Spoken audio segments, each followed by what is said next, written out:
पहली मीटिंग है 2022 की। सबसे पहले तो आप सभी को लोहड़ी की बहुत बहुत बधाई। मकर संक्रांति, पोंगल, भोगली बिहू, उत्तरायण और पौष वर्ष की भी अग्रिम शुभकामनाएं। 100 साल की सबसे बड़ी महामारी से भारत की लड़ाई अब तीसरे वर्ष में प्रवेश कर चुकी है। परिश्रम हमारा एकमात्र पथ है और विजय एकमात्र विकल्प। हम 130 करोड़ भारत के लोग अपने प्रयासों से कोरोना से जीतकर अवश्य निकलेंगे।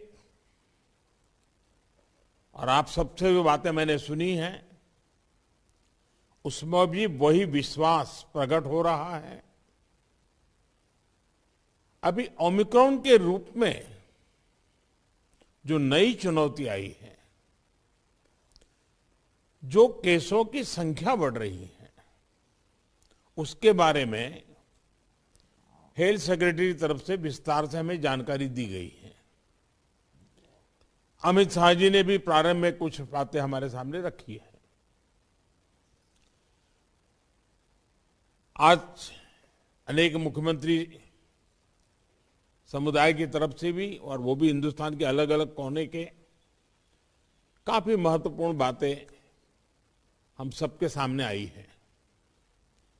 साथियों, ओमिक्रॉन को लेकर पहले जो संशय की स्थिति थी वो अब धीरे धीरे साफ हो रही है। पहले जो वेरिएंट थे उनकी अपेक्षा में कई गुना अधिक तेजी से ओमिक्रॉन वेरिएंट सामान्य जन को संक्रमित कर रहा है।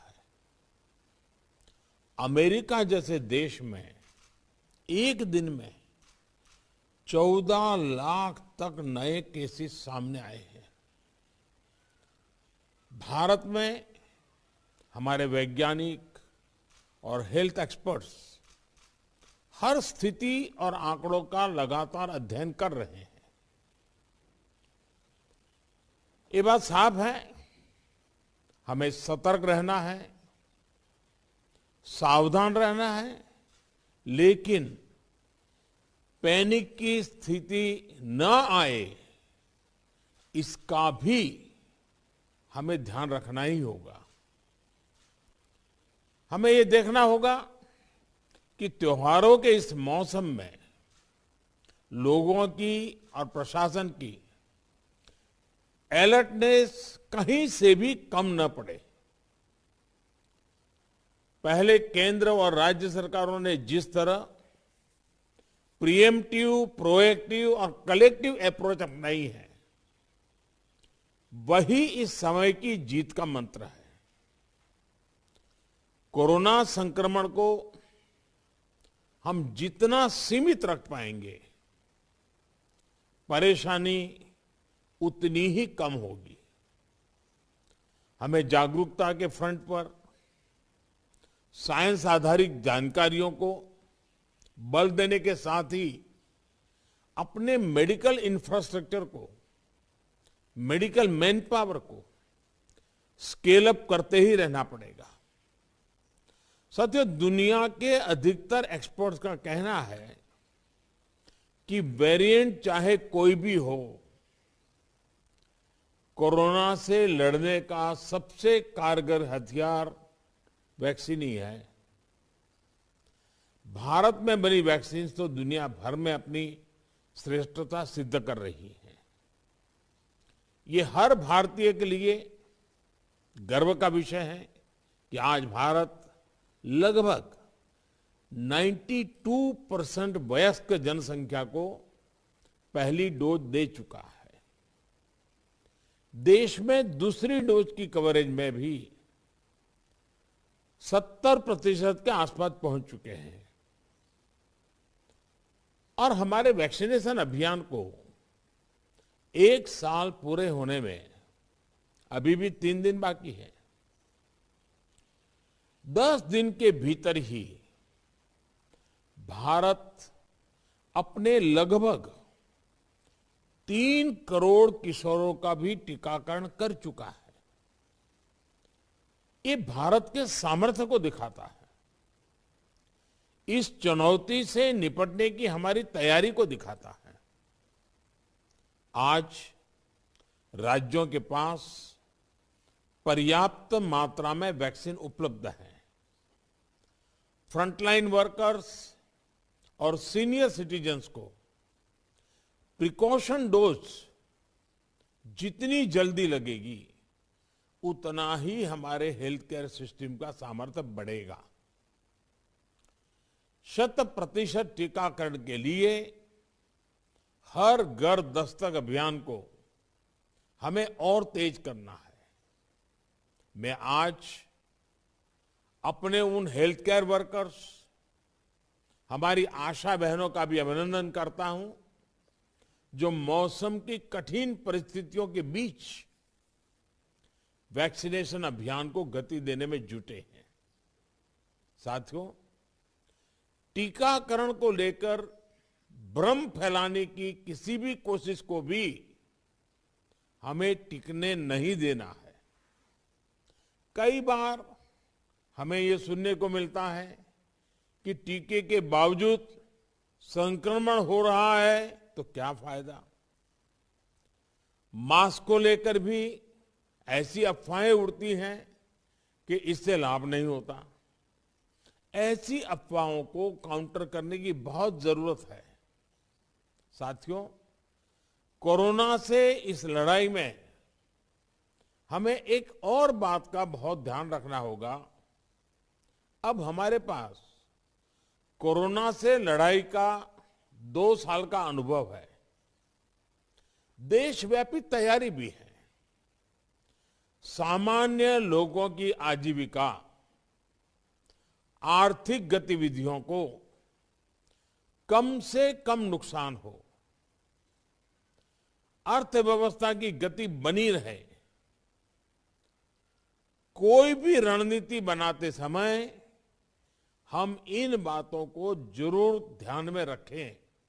ये बहुत आवश्यक है और इसलिए लोकल कंटेनमेंट पर ज्यादा फोकस करना बेहतर होगा।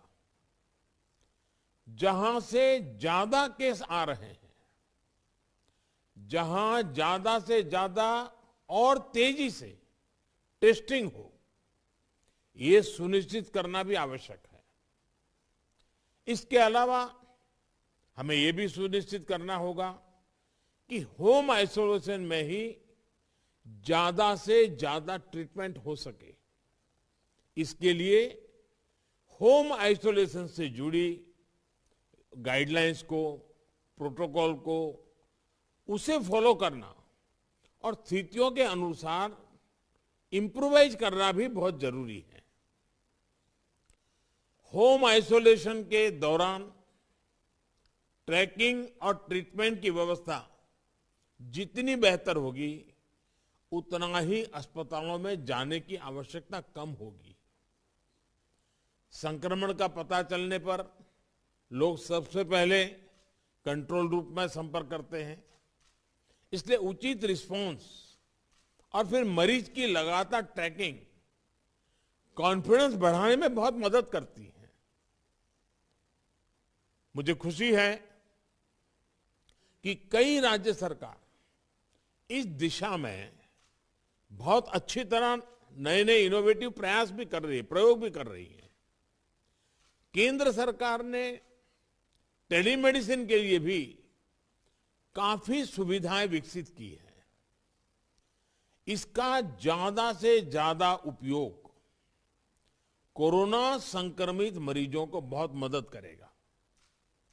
जहां तक जरूरी दवाओं और जरूरी इंफ्रास्ट्रक्चर की बात है, तो केंद्र सरकार हर बार की तरह हर राज्य के साथ खड़ी है।